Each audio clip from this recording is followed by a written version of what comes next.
ओम गणेशाय नमः। ओम नमः शिवाय। शिवजी सदाशाय। ओम नमः शिवाय। गुरुजी सदाशाय। जय गुरुजी संगत जी, जय गुरुजी। शुक्राना गुरुजी का, गुरुजी महाराज की कृपा से नेक्स्ट मंडे का, पिछले मंडे का सत्संग है। गुरुजी ने मुझे बड़े मंदिर बुलाया संगत जी, और बड़े मंदिर मेरी तबीयत ख़राब थी तो बड़ा मन कर रहा था बड़े मंदिर जाने का। गुरुजी ने मुझे हिम्मत दी और बड़े मंदिर बुलाया, और मैं बड़े मंदिर पहुंची तो बहुत अच्छा लगा। आप सब जानते ही गुरुजी के पास जाके कितना अच्छा लगता है संगत जी।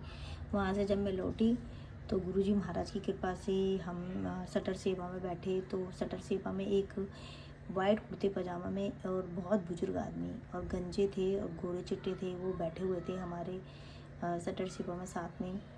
और काफ़ी दूर चलने के बाद वो अंकल बोलते हैं कि मेरा रिक्शे का खर्चा, मतलब मेरा किराया तुम लोग दे देना। हम संगतें थी जो भी हमारे साथ, उन सबको बोलते हैं मेरा किराया भर देना तुम लोग। तो सब संगतें चुप थी, कुछ बोली नहीं। मैंने गुरुजी से पूछा, गुरुजी बताओ क्या क्या करना है।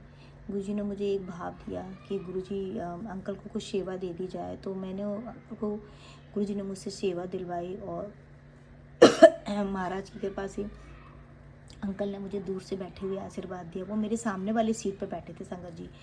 उसके बाद जब हम मेट्रो पर उतरे तो संगत जी उन्होंने मुझे बोला कि मुझे नीचे नहीं उतारेगी, हाथ दे अपना।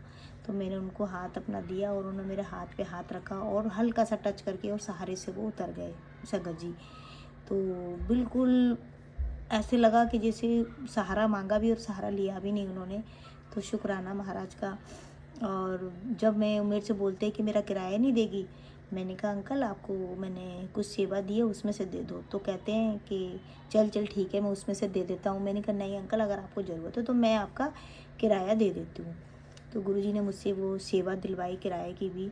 तो शुक्राना है लख लख महाराज का। उसके बाद जैसे ही हम लोग मेट्रो की तरफ जाने लगे, सब संगतें थी मेरे पास 2-3, तो वो 2 संगतें उसमें से मुझसे झगड़ने लगी। कह रही आप लोग बढ़ावा देते हो ऐसे लोगों के, और उनको आपने सेवा क्यों दी, और वो शराब पी लेंगे, आपका गलत जगह पैसा लगा दोगी तो आपको उसका पुण्य नहीं मिलेगा। मैं संगत जी एक बात कहना चाहती हूँ कि पुण्य और नाप तोल के हिसाब में हम क्यों पढ़ें। हमारे गुरु महाराज ने हमें बोला है कि आप सेवा नहीं दे सकते तो हाथ जोड़ लीजिए, पर किसी की निंदा मत करिए। जैसे भी गुरुजी ने मुझे भाव दिया, मैंने उनको समझाया कि आंटी हमें क्या करना, कि वो क्या करेंगे उस पैसों का, क्या नहीं करेंगे। बड़े मंदिर से आ रहे हैं और बड़े मंदिर से उन्होंने सेवा दी है, और हमारे गुरुजी के वचन यही थे कि किसी भी मांगने वाले को आप दे नहीं सकते तो उनके हाथ जोड़ लो, पर उनकी निंदा चुगली मत करिए, निंदा मत करिए। तो महाराज की कृपा से वो आंटी को काफ़ी देर में समझ में आया, और गुरुजी ने यही मुझे लेसन समझाया कि कभी भी कभी, क्योंकि हमें महाराज अगर देने लायक बनाया तो हम दे सकते हैं। तो मेरी कृपा, गुरुजी महाराज की कृपा से मैं यही सबसे आज्ञा मतलब ये चाहती हूँ गुरुजी की, महाराज की, कि हमें गुरुजी के वचनों पे चलना है, गुरुजी की कृपा में रहना है। और ख़ास तौर से संगत जी, हमें बुजुर्ग लोग अगर कोई आपसे हाथ फैला के मांगते हैं तो आप उनको कुछ सेवा ज़रूर दीजिए।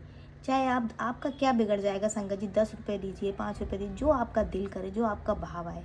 क्योंकि संगत जी चाहे उनके पास लाखों रुपया हो, लेकिन जब उन लोगों को घर से निकाल दिया जाता है तो वो लोग वो कैसे जी रहे होते हैं, आप समझ सकते हो संगत जी। तो इसलिए है ना, कभी मत सोचिए कि ये ऐसे हैं वैसे हैं। बुजुर्ग आदमियों की हेल्प करिए, क्योंकि हमारे साथ बुजुर्ग आदमी काफ़ी लोग मैंने देखा है परेशानी में स्ट्रगल कर रहे होते हैं। तो कभी नाप तोल का हिसाब मत करिए। वो महाराज जाने कि पता नहीं किस भेष में गुरुजी हमारे सामने आ जाए। और संगत जी मुझे तो ऐसे लगा कि शायद वो गुरुजी थे। शुक्राना गुरुजी, अनंतम शुक्राना सत्संग कराने के लिए।